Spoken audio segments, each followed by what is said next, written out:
আজকে একটু পটল রান্না করব। এখানে পটল আলু কেটে নিয়েছি।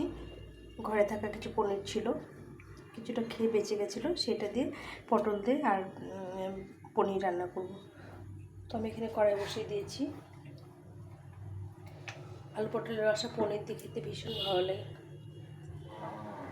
পরিমাণ মতো তেল দিয়ে দিলাম। তেলটা গরম হয়ে গেলে আমি পনিরটাকে প্রথমে ভেজে নেব। তেলটা গরম হয়ে গেছে, তেলটা পিছিয়ে দিলাম। সামান্য একটু হলুদ, একটু লবণ দিয়ে আমি পনিরটাকে ভেজে নেব।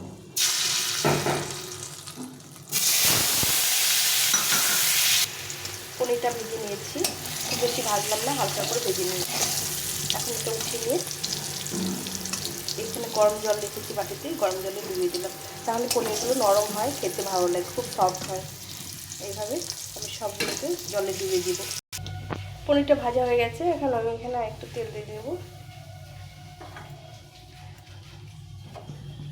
একটা শুকনো লঙ্কা ফাটিয়ে দিয়েছি, একটা তেজপাতা,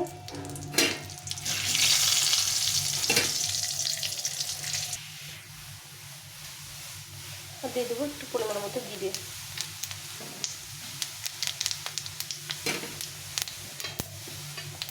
আলুটাকে একটু ভেজে নেবো প্রথমে।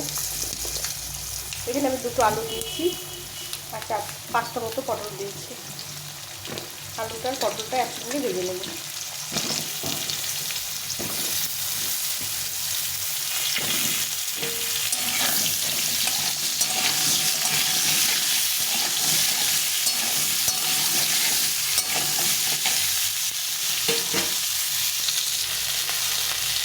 এখন আমি একটু লবণ, একটু হলুদ দিয়ে ভালো করে আলু পটলটাকে ভেজে নেব।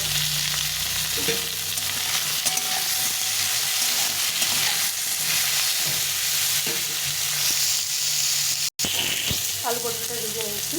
এখানে আমি আদা জিরে লঙ্কা বেটে নিয়েছি। পেঁয়াজটা, আদা জিরে আর একটু ধনে বেটে নিয়েছি। সব দিয়ে ভালো করে আমি কষিয়ে নিতে হবে। পানিটা দিয়ে একটু জল দিয়ে দিলাম, কষিয়ে দিতে হবে।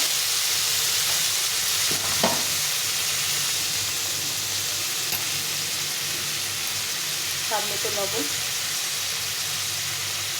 আর পরিমাণ মতো হলুদ দিয়ে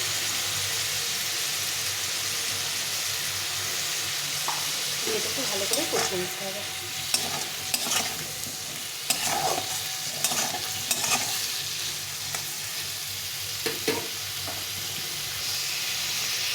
মশলাটা দিয়ে কষা হয়ে গেছে। এখন আমি এখানে একটা টমেটো কেটে রেখেছিলাম, টমেটোটা দিয়ে দিলাম, দিয়ে আবার একটু ভালো করে কষিয়ে নিতে হবে।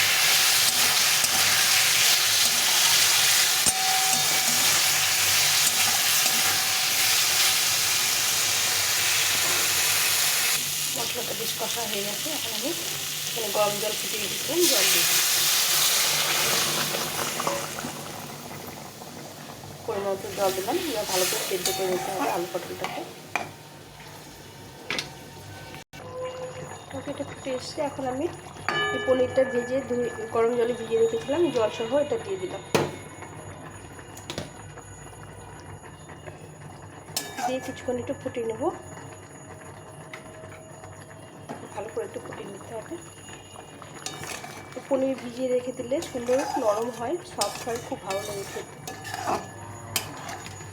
এইভাবে একবার পনির রান্না করে খেয়ে দেখো, খুব ভালো লাগে খেতে। যেদিন নিরামিষ হবে, আমার সব সেদ্ধ হয়ে গেছে আলু টালুগুলো। আমি কিন্তু পটলটা বেশি ভাজি না, একদম ছাকা তেলে ভাজি না, আমার খেতে ভালো লাগে না, ওই জন্য আমি এইভাবে পটলটা ভেজেছি। এভাবে একবার খেয়ে দেখো, ভালো লাগে। ভালোভাবে ফুটে গেছে। এখন আমি একটু স্বাদের জন্য একটু মিষ্টি, তোমরা চাইলে গুঁড়ো দিতে পারো, আমি একটু সামান্য মিষ্টি দিয়ে দিলাম। দিয়ে একটু ভালো করে নেড়ে চেড়ে আবার ফুটিয়ে নিতে হবে।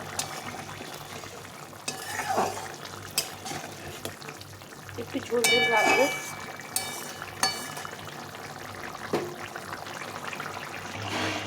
রান্নাটা হয়ে গেছে। এখন আমি এই সানরাইসে শাহি গরম মশলা দেবো। এটা স্বাদে গন্ধে অত দিনে, এটা আমি সামান্য দিলেই সুন্দর স্বাদ। এখানে 1 চামচ মতো দিয়ে দিলাম।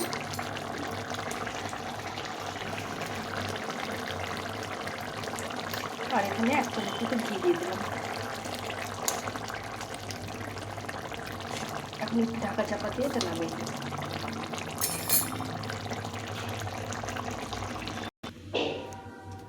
তো আমি এখন এটা নামিয়ে দিব, দিয়ে গরম গরম পরিবেশন করব।